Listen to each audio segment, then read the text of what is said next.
Hello friends, welcome to entry. मैं मिर्जा एहतशाम बेग, आपका quant educator.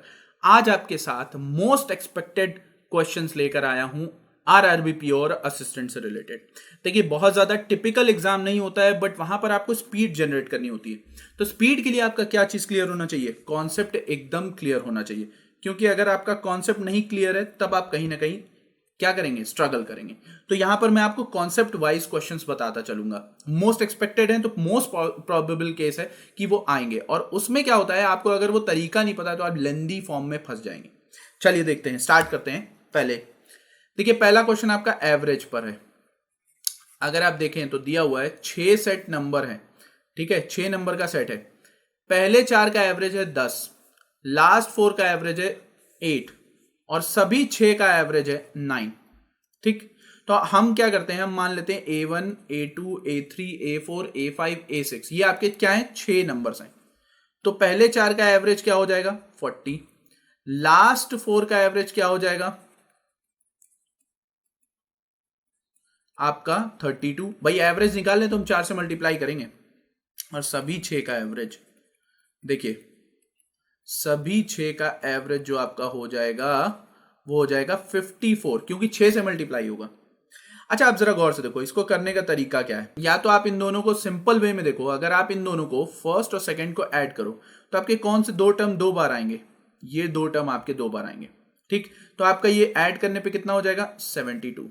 लेकिन जब आप इसमें से घटा दोगे बड़े वाले में से, तब क्या होगा, ये सब एलिमिनेट हो रहा है, देखिए। लेकिन ये 2 टर्म एलिमिनेट होंगे तो एक ही टर्म एलिमिनेट होगा, एक बच जाएगा। तो इसका मतलब है A3 और A4 जो बचेगा, इन दोनों को जोड़कर 54 में से जब घटाओगे तो आपका बचेगा कितना, भाई जरा गौर से देखिए, 18। पर हमें क्या चाहिए, जरा गौर से देखिए, हमें चाहिए इन दोनों का एवरेज। तो हम क्या करेंगे, 18 डिवाइड बाय 2 यानी कितना, 9। Hence option C is the correct. तो ये तरीका है करने का। मैंने लिख के आपको सिर्फ इसलिए बताया कि आपको इतना लिखने की जरूरत ना पड़े, यानी फर्स्ट 6 भी हो सकता था, लास्ट 6 भी हो सकता था, इस तरीके से कई नंबर हो सकते थे, 10 नंबर का भी हो सकता था। तो ये आपको करना क्या है, सीधे दोनों को जोड़ो, उसमें 2 बार एक टर्म आएगा और उस टर्म को सब्ट्रैक्ट कर दो टोटल में से, तो एक बचेगा और उसी का आंसर आपका आ जाएगा। ये तरीका है। अगला ये है आपका प्रॉफिट एंड लॉस पे। चलिए हम देखते हैं। कह रहा cost price of A is double the cost price of B. CP A की बी से डबल है, ठीक है भाई। चलो, if selling price of B is 360, 3600, selling price दिया हुआ है बी का एसपी 3600, ठीक है, and the profit percentage is 20%। Profit percentage 20 है भाई उसका। तो सर चलो, अब यहां से पकड़ में आ गया, बी का प्रॉफिट परसेंटेज अगर 20% मिला है तो 20% का मतलब है 20 आपका प्रॉफिट हो रहा होगा, तो कॉस्ट प्राइस 100 रही होगी। इसका मतलब है आप रेशियो जब बनाओगे तो रेशियो आपको मिलेगा 1:5 का। तो सेलिंग प्राइस कितना हो जाएगा इन दोनों का सम, तो 6 यूनिट 3600 के बराबर, 1 यूनिट 600 के बराबर। अब आपको क्या चाहिए भाई, देखो यहाँ पे कॉस्ट प्राइस दिया हुआ है, पूछ रहा है ए का कॉस्ट प्राइस, तो पहले बी का कॉस्ट प्राइस निकालो। तो 5 बराबर कितना, 3000। अगर ये 3000 है तो ये कितना हो जाएगा, 6000 होगा। सिंपल सी बात है, क्योंकि 2 गुना है। हमें कुछ नहीं करना पड़ा, हमने सेलिंग प्राइस को पकड़ा, उसी को लेकर हमने उसका कॉस्ट प्राइस निकाल लिया बी का, और बी का कॉस्ट प्राइस रिलेट कर रहा है ए के कॉस्ट प्राइस से, तो हमारा ए का कॉस्ट प्राइस इजीली आ गया। ठीक है, इसी टाइप के कुछ क्वेश्चंस आएंगे आपके। चलिए देखते हैं अगले सवाल की तरफ। हमारा अगला सवाल क्या कह रहा है, देखिए ये आपका क्वेश्चन है मेंसुरेशन से। ठीक, मेंसुरेशन का सवाल क्या कह रहा है, the cost of gardening in a circular field, cost of gardening in a circular field C at the rate of 10 metre square, इतना दिया हुआ, यानी 10 मीटर स्क्वायर के हिसाब से, पर 10 मीटर स्क्वायर के हिसाब से। तो हम क्या करेंगे, यानी at the rate of 10 metre square, ठीक है, साइड ऑफ स्क्वायर दी हुई एस जो कि इक्वल है डायमीटर सर्कल के, तो इसका मतलब एस बराबर क्या होगा, 2r होगा। ठीक, तो हम क्या करते हैं, हम पहले निकाल लेते हैं आपकी रेडियस, ठीक है, और आपको पता है 10 मीटर स्क्वायर के हिसाब से है, तो जितना एरिया होगा उसको 10 मीटर स्क्वायर के हिसाब से उन्होंने क्या कर दिया होगा, गुणा कर दिया होगा। तो आंसर आपका रेडियस जो निकलेगी, चलिए देखते हैं, 10 इंटू 22/7 इंटू आर स्क्वायर बराबर 3465।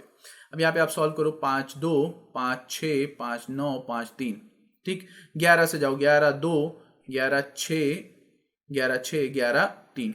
ठीक, अब आर स्क्वायर बराबर क्या हो जाएगा, 63 इंटू 7/4। अब यहां पे जरा गौर से देखिए, 7 तियां 21, 7 छंग 42 और 44, 44/4, यानी इसका मतलब है आर आएगा आपका 21/2। जब आर आपका 21/2 आया तो आपकी जो साइड होगी वो 21/2 इंटू 2। क्यों? क्योंकि साइड ऑफ स्क्वायर आपकी क्या है, डायमीटर के बराबर है सर्कल के, तो आपने गुणा किया तो साइड आ गई 21। अब यहां से देखिए, अगर साइड 21 आ गई तो पेरीमीटर निकालना तो आसान है, आपको पता है चारों साइड्स का सम होता है, क्योंकि चारों साइड्स इक्वल होती हैं, एस एस एस एस, तो 4 इंटू एस यानी 4 गुणे 21, आंसर है 84। बस आपको यहां पे पहला रिलेशन बनाना था। क्या कह रहा था, the cost of gardening a circular field at the rate of 10 metre square, यानी 10 मीटर स्क्वायर के हिसाब से। तो हमें क्या है, हर 10 मीटर के हिसाब से लेके चलना था। ठीक है, अगर हमें पर 10 मीटर स्क्वायर का रेट निकालना होता तब हम यहां पे डिवाइड कर देते, वो हमारा आसान था। ठीक है, चलिए, ये न्यू पैटर्न क्वेश्चन है, इसको कैसे आप टैकल करेंगे ये चीज समझिए। आपको बस क्वांटिटी 1 और क्वांटिटी 2 का हिसाब बताना है। देखिए, इसमें क्या करना है, क्वांटिटी 1 को ध्यान से देखिए, क्वांटिटी 2 को देखिए, और यही दोनों कंपेयर होंगे। तो देखो, profit percent when article of cost price is 140, profit percentage बताना है जब आर्टिकल का कॉस्ट 140 है और इसे बेचा जाता है 168। तो भाई बहुत आसान है, 28 का प्रॉफिट दिख रहा है, 140 पे निकाल दो, आंसर आ जाएगा। देखो, 7 4 7 2 यानी 4 5, यानी 20% प्रॉफिट यहां से मिल रहा है। चलो, एक डेटा हमारा आ गया, अब दूसरा डेटा चाहिए। Profit percentage discount availed by customer when he boys an article with mark price 2000 और 1800, यानी 2000 का एमआरपी था और उसे 1800 पे मिला, तो कितना प्रॉफिट मिला भैया? मेरे ख्याल से तो 10% दिख रहा है, क्योंकि 2000 का 10% ही आपको डिस्काउंट मिला। अब बताओ 20% बढ़ा है कि 10% बढ़ा है? तो clearly quantity A is greater than quantity B.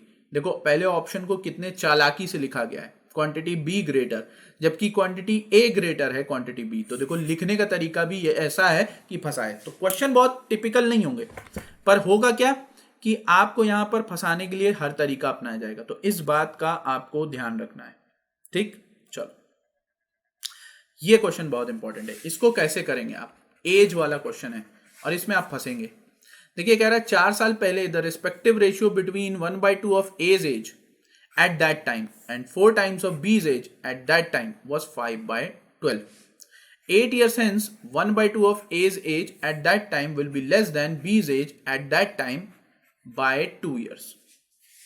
यानी ये थोड़ा सा टेढ़ा क्वेश्चन है, तो आप क्या करोगे, एक्स एक्स मानोगे। जरा गौर से देखो, जैसे मैं ए की एज प्रेजेंट ए मानता हूं, बी की एज प्रेजेंट बी मानता हूं। अब वो कह रहा है 4 साल पहले, 4 साल पहले ले लिया, ए की एज का आधा और 4 साल पहले ही, ठीक है, बी की एज का 4 गुना, किसके बराबर है? 5/12 के बराबर है। तो जब हम इसे सॉल्व करेंगे तो आप देखिए यहां पे कैसे सॉल्व होगा, यानी हमें यहां पे सीधे सीधे क्या मिल रहा है, दोनों का 4 साल पहले का एज का रेशियो कितना, 10/3। तो ये स्टेटमेंट आपको क्लियर है। अब दूसरे स्टेटमेंट में जाओ, एक इक्वेशन इससे बनेगी आपकी, देखते जाइएगा। एक देखो, यहां से ये चीज तो क्लियर है कि हमें इतना डेटा तो पता चल गया कि दोनों की 4 साल पहले की एज का रेशियो 10/3 था। अब वो क्या कह रहा है, 8 ईयर्स हेंस। तो 8 ईयर्स हेंस जब आप करोगे तो a + 8 प्रेजेंट में, ठीक, b + 8 प्रेजेंट में, ऑलराइट, ए की प्रेजेंट की एज का आधा उनकी बी की उस समय की एज से 2 साल कम है। इसका मतलब है बी की उस समय की एज ए की उस समय की एज के आधे से 2 साल ज्यादा है। बहुत ध्यान से सुनना करो।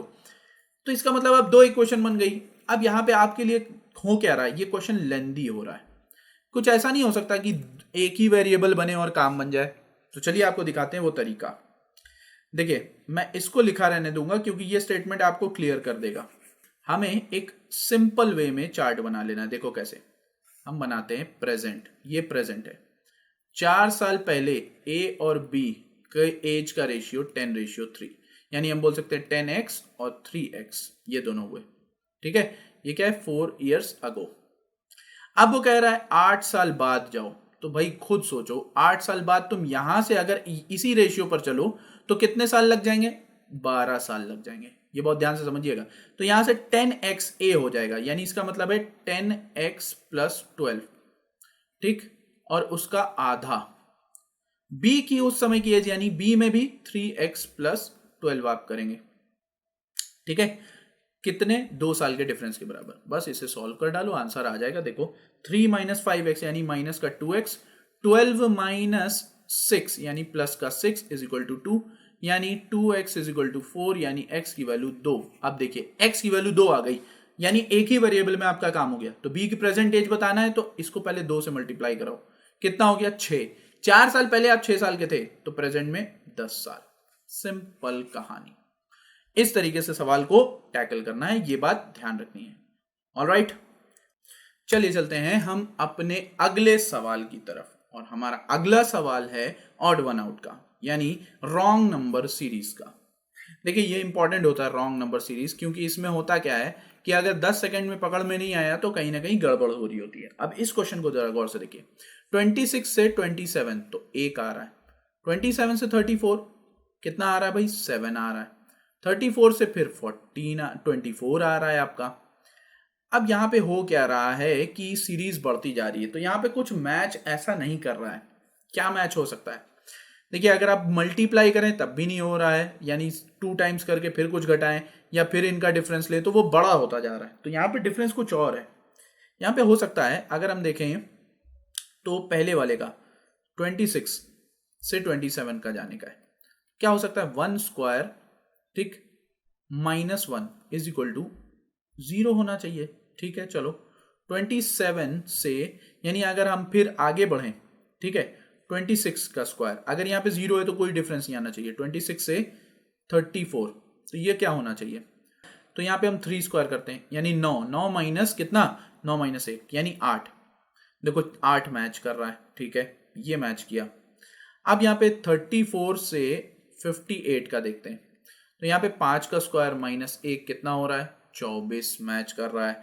इसका मतलब है आपका पहला टर्म ही गलत था, यानी आपने पकड़ के बताया कि फर्स्ट टर्म गलत है। क्योंकि ये देखो 100, अगर आप 58 से 106 जाओ तो ये आपका 7 का होना चाहिए, ऑड का। 7 का स्क्वायर माइनस 1 यानी कितना? 48। 48 देखो हो रहा है, हाँ एग्जैक्टली हो रहा है 48। तो यहाँ पे क्या हो रहा है? यहाँ पर क्लियरली हमें क्या है? डिफरेंस पता चल रहा है। तो इसका मतलब है गलत कौन है? फर्स्ट वाला ही गलत होना चाहिए, सेकंड वाला गलत होना चाहिए, ठीक है, सेकंड वाला। तो आई होप आप सभी को ये रॉन्ग नंबर सीरीज का ये क्वेश्चन समझ में आया। ये अच्छा क्वेश्चन था, ठीक है। चलिए मूव करते हैं। अब हम बात करते हैं पार्टनरशिप के सवाल की। पार्टनरशिप का सवाल देखिए। A started a business with an investment 8000। A ने 8000 रुपए लगाए और स्टार्ट किया। 4 महीने बाद बी ज्वाइन करता है 10,000 रुपए के साथ, ठीक है। After 8 month starting the business C also join him with 15,000। तो देखो ये भाई साहब तो पूरे 12 महीने के ले रहे हैं, ये 4 महीने बाद आए तो 8 महीने, ये 8 महीने बाद आया तो ये 4 महीने। जो एलिमिनेट हो रहा है उसे एलिमिनेट कर दो, जीरोज उड़ा दो, काम बन जाएगा आपका। अब यहाँ पे देखो, यहाँ पे क्या हो रहा है? अब यहाँ पे सी का प्रॉफिट आपको दिया हुआ है। देखिए यहाँ पे 24 रेशियो 20 और 15, कुछ कट रहा है? नहीं कट रहा है। तो 15 रेशियो आपका किसके बराबर है? 1180000 के, ठीक है। जब ये आपका आया तो आपसे पूछ रहा है find the share of C in the profit. अच्छा ये सभी का टोटल का प्रॉफिट है, सी का नहीं है, ये सभी का प्रॉफिट है। देखिए अगर सभी का प्रॉफिट है तो यहाँ पे कितना हो रहा है? 24, 39, 59। तो क्लियरली 59 2 टाइम्स जा रहा है, इसका मतलब है आपका सी का हिस्सा हो जाएगा 30,000, यानी आपका आंसर ई वाला क्या होगा? करेक्ट आएगा, ठीक है। ई वाला ऑप्शन आपका करेक्ट आएगा। चलिए अगले सवाल की तरफ बढ़ते हैं। सिंप्लीफिकेशन का सवाल। सिंप्लीफिकेशन में भी ये कौन सा है? अप्रोक्सीमेशन का है। देखिए अप्रोक्सीमेशन का यानी 4.03। अब इसको आप सपोज करेंगे 4 मल्टीप्लाइड बाय 6 का स्क्वायर माइनस 121 यानी 11 इंटू, सॉरी इंटू के बजाय प्लस होगा, ठीक है, 11 प्लस हो जाएगा यानी प्लस 12। अब यहां पे जरा गौर से देखिए, तो आप यहाँ पे क्या करेंगे, 24 6 कितना होता है 144, ठीक है। 24 6 क्या होता है 6 चौको 24, 6 दूनी 12 14, ठीक है। अब आप लगाओगे, देखो बॉड मास रूल लगेगा, बॉड मास रूल लगेगा, ये ध्यान रखिए। बॉड मास में एडिशन पहले आता है फिर सब्ट्रैक्शन आता है, तो आप इसे जोड़ के घटा सकते हो, यानी अल्टीमेटली आपको एक जोड़ना होगा 145 करेक्ट आंसर आएगा, ठीक है। तो इस तरीके से आपको क्या है यहां पर सवालों को टैकल करना है। अगला सवाल ये है परम्यूटेशन कॉम्बिनेशन का। देखिए यहां पे परम्यूटेशन एंड कॉम्बिनेशन का सवाल है, हर तरीके के सवाल आपको मिलेंगे। How many 6 digit numbers have all their digits either all odd और ऑल यहां पर इवन होगा, ठीक है। ऑल इवन यानी आप कैसे करोगे, यहां पे देखो, तो पहले तो 6 डिजिट का नंबर आप देखिए 1 2 3 4 5। अब 6 डिजिट के नंबर में या तो सभी आपके क्या होंगे ऑड होंगे, या सभी आपके क्या होने चाहिए इवन। यहां पर यह चीज नहीं लिखी है कि रिपीटिशन अलाउड नहीं है, ऐसा कहीं नहीं लिखा है, तो रिपीटिशन यहां पर अलाउ पॉसिबल है। तो यहां पर दो कंडीशन है, या तो ऑल ऑड होंगे या तो ऑल इवन होंगे। तो जीरो से आपके 9 डिजिट अवेलेबल है। अब उसमें ऑड कितने हैं 5, इवन कितने हैं 5, ठीक है।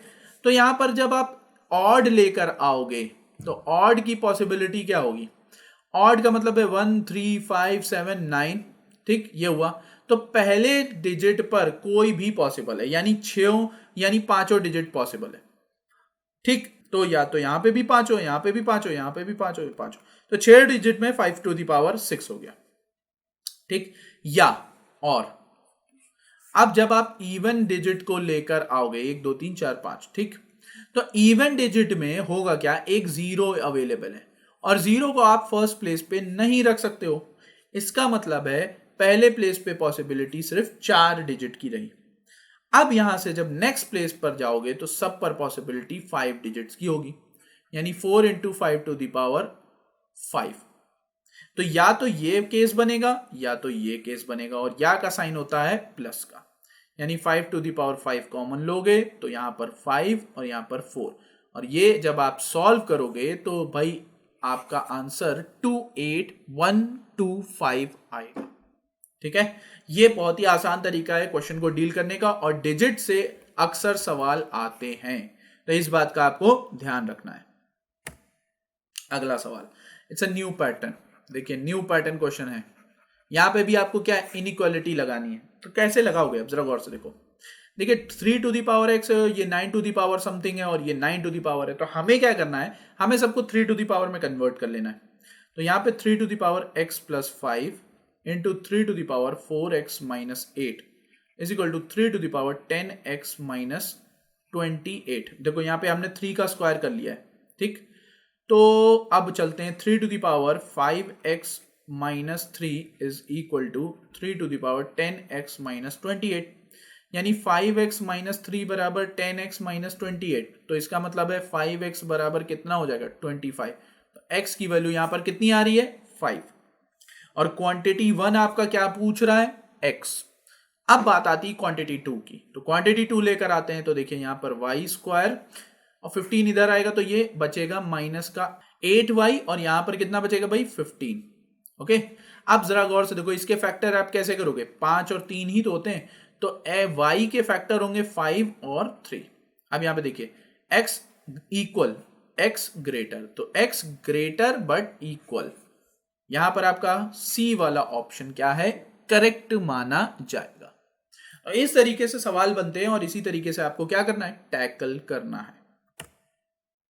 अगला सवाल, यहां पे देखिए ये हमारा क्या है मिसिंग वाला आ गया, तो हर तरीके के सवाल में दे रहा हूं मिसिंग नंबर। अब जरा गौर से देखिए 6 6 12, और यहां पे देखो, अब देखो यहां पे क्या बन रहा है भाई 20, ठीक, यहां पे क्या 30, ठीक है 6 2, और यहां पर अब यहां पे जरा गौर से देखिए, यहां पे तो आपका 6 बना, ठीक है, यहां पे आपका कितना बना 12, यहां पर कितना बना जरा गौर से देखिए 20, यहां पर कितना बना 30, तो अभी भी कुछ गड़बड़ है। 6 8 देखो 10, तो इसका मतलब यहां पे कितना होना चाहिए 12, 12 का मतलब यहां पे 42, यानी 42 जब आप ऐड करोगे 86 में तो आपका आ जाएगा 128। Hence option A is the correct one. तो ये आपका सीक्वेंस है। मिसिंग वाला क्या होता है, इजी माना जाता है, पर आपका रॉन्ग नंबर वाला क्या होता है, वो आपका टिपिकल माना जाता है, जैसे मैंने आपको पुट किए। चलिए अब हम देखते हैं अपने अगले सवाल की तरफ। ये हमारा सवाल देखिए न्यू पैटर्न क्वेश्चन है, ठीक है। इस क्वेश्चन को हमने करा है और यहां पर समझने की जरूरत है कि क्वांटिटी 1 और क्वांटिटी 2 से रिलेटेड यानी इनइक्वालिटी का जो ये नया पैटर्न है वो काफी पूछा जा रहा है आपके एग्जाम में। और ये इनफैक्ट आपका SBI PO मेंस 2016 का सवाल है, ये ध्यान रखिए। तो मैंने इसको इसीलिए पुटअप किया ताकि आपको रियलाइज हो जाए, जब मेंस में उस टाइम आया था तो इस समय आपके प्रीलिम्स में आने की संभावना है। देखिए यहां पर देखते हैं क्वांटिटी 1 दिया हुआ है 18x क्यूब y क्यूब, और जबकि क्वांटिटी 2 है 12x to the power 4 y to the power 4। जहां पर x ग्रेटर देन 0 है और y लेस देन 0 है, इसका मतलब क्या है, x पॉजिटिव है y नेगेटिव है। यहां पर आप कैसे करोगे, अब अगर जरा गौर से देखो इस रिलेशन में बनाओ तो हमें सिर्फ ये बताना ना कि बड़ा है छोटा कौन है। चलिए स्टार्ट करते हैं। अगर x को आप पॉजिटिव रखेंगे तो ये तो पॉजिटिव आएगा ही आएगा, पर y को जब आप निगेटिव रखेंगे तो पावर ऑड है, घूम के निगेटिव आ जाएगा।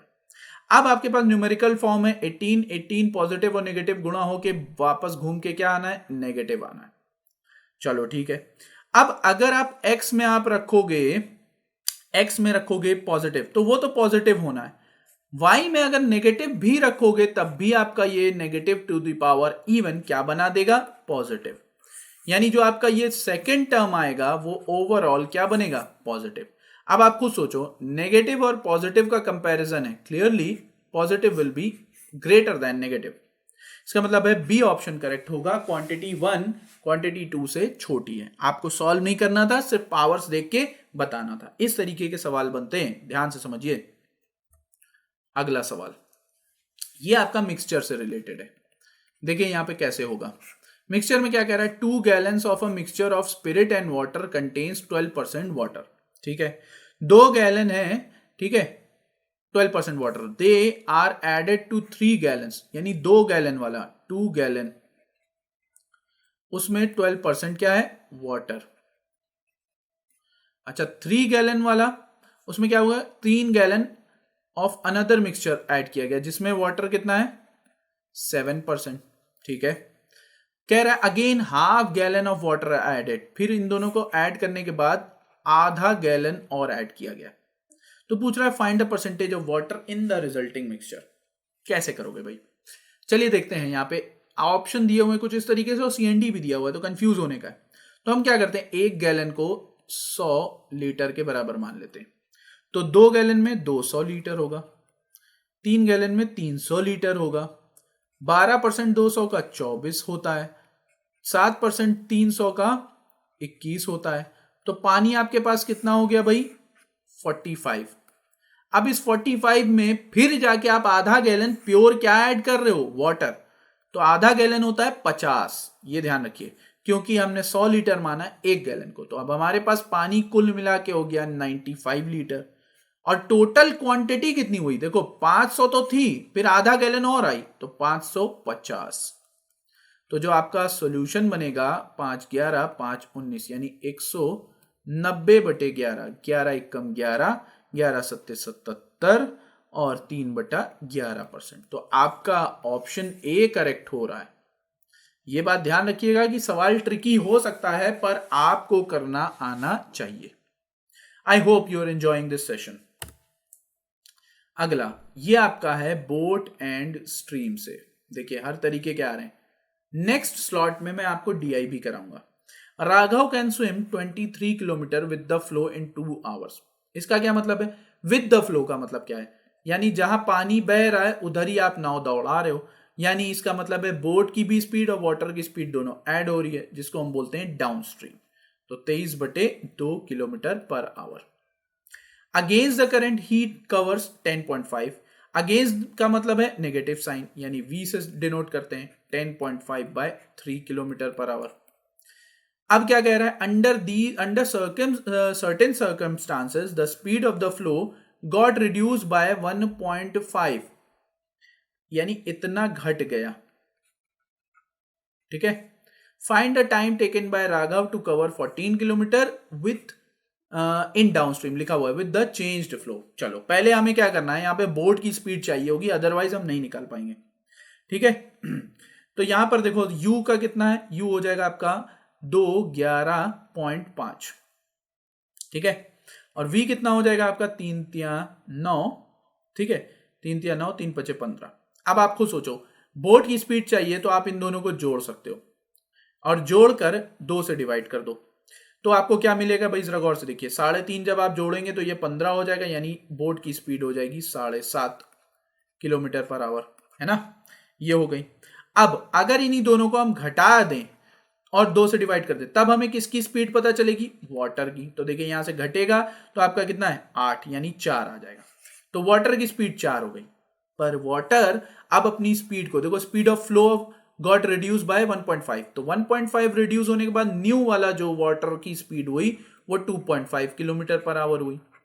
अब वो जनाब कह रहे हैं 14 किलोमीटर जाना है और डाउन स्ट्रीम जाना है, तो डाउन स्ट्रीम में 7.5 और 2.5 जुड़ेगा क्योंकि दोनों की स्पीड जुड़ेगी, यानी 1.4 आवर्स। यानी अगर आप देखें तो 14/10 हो जाएगा, 14/10 यानी 7/5, यानी आप 1 सही 2/5 यानी 60 से गुणा करो तो 1 घंटा 24 मिनट आपका उत्तर आएगा। इस तरीके से सवाल बनेगा। ये बहुत ही अच्छा सवाल था। Alright guys, that's it from my side. I hope you enjoyed this session. मुझे आशा है कि आपको यह सेशन पसंद आया होगा और फर्दर आपको अगर क्वेश्चंस चाहिए तो आप जाकर एंट्री ऐप पे आप अपना लॉगिन करके वहां पर आप टेस्ट दे सकते हो। इनफैक्ट हर एग्जाम के टेस्ट क्या है, अवेलेबल हैं। लुक एट दिस, चाहे SBI हो, चाहे LIC हो, चाहे IBPS हो, चाहे SBI PO हो या IBPS RRB, कुछ भी हो। ठीक है, टेस्ट देने के बाद आपका सबसे इंपॉर्टेंट पार्ट है एनालिटिक्स पार्ट। उस एनालिटिक्स पार्ट में आप ये जज कर सकते हैं कि कितना करेक्ट है, कितना रॉन्ग है, कितना अनआंसर्ड है, कितने परसेंटेज आपने स्कोर किया है, कितना स्कोर आप मार चुके हैं, कितना समय आपने हर क्वेश्चन पर बिताया है। ठीक है, आपको यहां पर monthly current affairs, banking awareness की लाइव मॉक, ये सारी चीजें आपको मिलेंगी। इनफैक्ट आपको डिस्क्रिप्शन, इस वीडियो के डिस्क्रिप्शन में आपको लिंक मिलेंगे। हाँ, उससे पहले आपको प्ले स्टोर पे जाके इंस्टॉल करना है एंट्री ऐप को। ठीक है, जहां पर आपको बैंकिंग कोर्सेज अवेलेबल मिलेंगे, वीडियो क्लासेस अवेलेबल मिलेंगी। इनफैक्ट मेरे भी कुछ क्लासेस हैं वहां पर, foundation course, IBPS crash course, ये सारे हैं, और IBPS PO और क्लर्क का भी है। ठीक है, तो ये सारी चीजें आपको अवेलेबल मिलेंगी, वहां पे जाइए, इंस्टॉल करिए और पढ़ाई कीजिए। Till then, thank you. मिलते हैं नेक्स्ट क्लास में कुछ और सवालों के साथ।